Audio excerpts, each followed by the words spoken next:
Bismillahirrahmanirrahim. Assalamualaikum warahmatullahi wabarakatuh.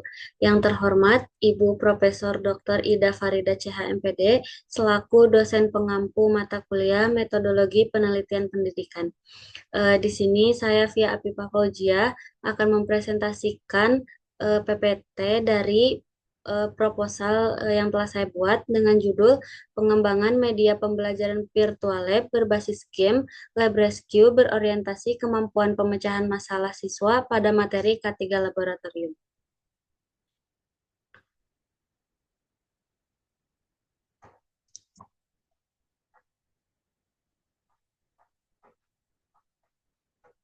Di sini yang pertama ada latar belakang di mana laboratorium virtual berbasis game menjadi solusi pembelajaran sains yang interaktif dan relevan di era digital. Kemudian pembelajaran K3 laboratorium ini masih terkendala di fasilitas dan kurangnya melatih kemampuan pemecahan masalah pada siswa.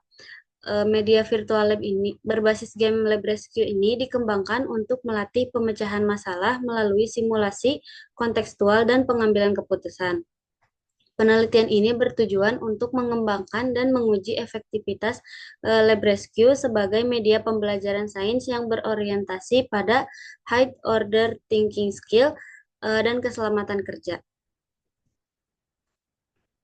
Kemudian di sini ada rumusan masalah, di mana yang pertama, bagaimana proses pengembangan media pembelajaran virtual lab berbasis game Lab Rescue yang mengintegrasikan materi K3 laboratorium untuk melatih kemampuan pemecahan masalah siswa.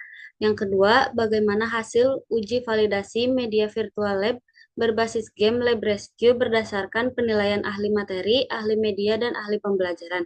Dan yang terakhir ada bagaimana kelayakan pengguna media virtual lab berbasis game Lab Rescue dalam meningkatkan kemampuan pemecahan masalah siswa pada materi K3 laboratorium. Di sini juga ada tujuan penelitian di mana yang pertama untuk mengembangkan media pembelajaran virtual lab berbasis game Lab Rescue yang dirancang untuk melatih kemampuan pemecahan masalah siswa pada materi K3 laboratorium. Yang kedua, untuk menganalisis hasil uji validasi media virtual lab berbasis game Lab Rescue yang berorientasi kemampuan pemecahan masalah siswa pada materi K3 laboratorium. Dan yang ketiga, untuk menganalisis hasil uji kelayakan media virtual lab berbasis game Lab Rescue dalam mendukung peningkatan kemampuan pemecahan masalah siswa pada materi K3 laboratorium. Kemudian di sini juga ada manfaat penelitian. Yang pertama, media virtual lab berbasis game Lab Rescue ini diharapkan bisa menjadi sarana belajar yang fleksibel, mudah diakses, interaktif, dan berpusat pada siswa, yaitu untuk melatih pemecahan masalah K3 laboratorium. Yang kedua, untuk integrasi elemen permainan dalam Lab Rescue diharapkan bisa meningkatkan motivasi, keterlibatan aktif, serta kemampuan berpikir kritis dan pemahaman keselamatan kerja siswa. Dan yang ketiga, eh, penelitian ini diharapkan bisa berkontribusi dalam pengembangan media pembelajaran sains berbasis teknologi digital yang inovatif serta menumbuhkan kesadaran K3 dan meningkatkan hasil belajar siswa. Kemudian di sini ada kerangka pemikiran, di mana pembelajaran K3 laboratorium di sekolah masih terbilang dominan teoritis akibat keterbatasan fasilitas dan media interaktif, sehingga siswa kurang terlatih menghadapi resiko yang nyata. Nah, ini tuh diperlukan media simulasi virtual yang menarik dan efektif gitu, untuk melatih berpikir kritis serta pengambilan keputusan. Penelitian ini juga menggabungkan tiga pendekatan utama yaitu konstruktivisme, game-based learning, dan problem-based learning yang diimplementasikan menjadi Lab Rescue sebagai sarana pembelajaran K3 yang interaktif, kontekstual, dan berorientasi pada pemecahan masalah. Kemudian di sini juga ada bagan eh, kerangka pemikiran di mana pembuatan dari media game virtualnya berbasis game ini, Lab Rescue ini.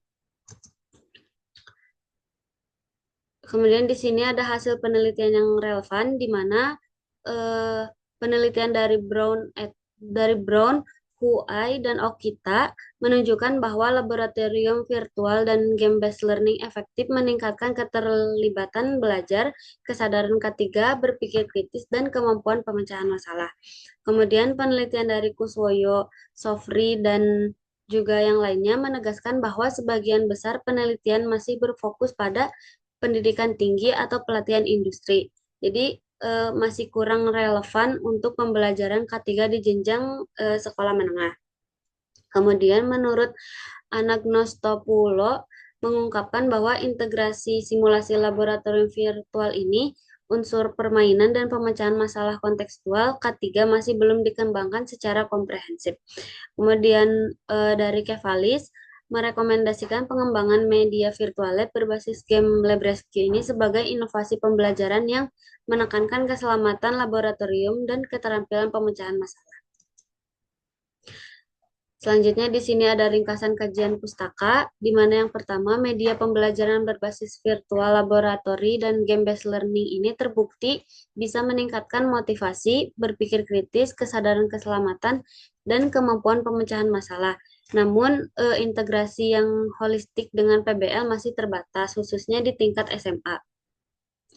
Kemudian selanjutnya penelitian terdahulu menunjukkan efektivitas permainan edukatif dan laboratorium virtual, tetapi sebagian besar belum mengaitkan kontekstual keselamatan dan kesehatan kerja atau K3 dengan alur pemecahan masalah yang sistematis dan kontekstual. Kemudian yang ketiga, desain media pembelajaran berbasis game yang efektif menuntut keseimbangan antara realisme visual, interaktivitas, kedalaman kognitif, dan keterbatasan teknologi sekolah. Yang terakhir, LabRescue ini diposisikan sebagai inovasi pembelajaran yang mengintegrasikan virtual lab, game-based learning, dan problem-based learning untuk membangun budaya keselamatan dan pengambilan keputusan ilmiah siswa abad ke-21. Kemudian di sini ada metodologi penelitian, di mana yang pertama ada desain penelitian. Desain penelitian dari proposal yang saya buat yaitu menggunakan metode R&D dengan model ADI atau analisis, design, development, implementation, dan evaluasi. Yang kedua, subjek penelitian, di mana subjek penelitian pada proposal ini yaitu mahasiswa pendidikan kimia UIN Sunan Gunung Jati Bandung. Dan yang ketiga ada prosedur penelitian, di mana ada beberapa tahap prosedur. Yang pertama ada tahap analisis, tahap desain, tahap pengembangan, dan tahap evaluasi. Yang keempat ada instrumen penelitian, di mana di sini juga ada beberapa instrumen penelitian, yaitu ada peta konsep, flowchart, observasi, angket validasi, dan yang terakhir angket respon. Kemudian yang kelima, di sini ada teknik pengumpulan data, di mana data dikumpulkan melalui observasi untuk mengetahui kebutuhan pembelajaran. Angket validasi ini untuk menilai kelayakan media oleh para ahli, dan angket respon untuk mengetahui kepraktisan serta efektivitas LabRescue menurut mahasiswa atau dosen. Kemudian yang keenam ada teknik analisis data, yang dimana data ini dikumpulkan menggunakan statistik deskriptif dengan skala Likert, data kuantitatif berasal dari skor angket, dan data kualitatif berupa masukan ahli. Kemudian media ini bisa dinyatakan layak digunakan apabila nilai kelayakannya lebih dari 0,3. Kemudian di sini ada agenda penelitian, di mana yang pertama ada pengajuan judul di minggu kedua dan ketiga, kemudian pengajuan proposal penelitian di minggu keempat bulan pertama, kemudian ada bimbingan penyusunan proposal penelitian di minggu pertama bulan kedua, dan pembuatan media di minggu ke-1 sampai ke-4 bulan kedua, uji coba terbatas di bulan ketiga minggu ke-1 dan kedua, kemudian uji validitas dan uji kelayakan di minggu ke-1 dan kedua bulan ketiga, dan yang terakhir seminar di bulan keempat minggu ke-1 sampai ke-3. Mungkin cukup sekian presentasi eh, proposal yang telah saya buat. Kurang lebihnya mohon maaf. Wassalamualaikum warahmatullahi wabarakatuh.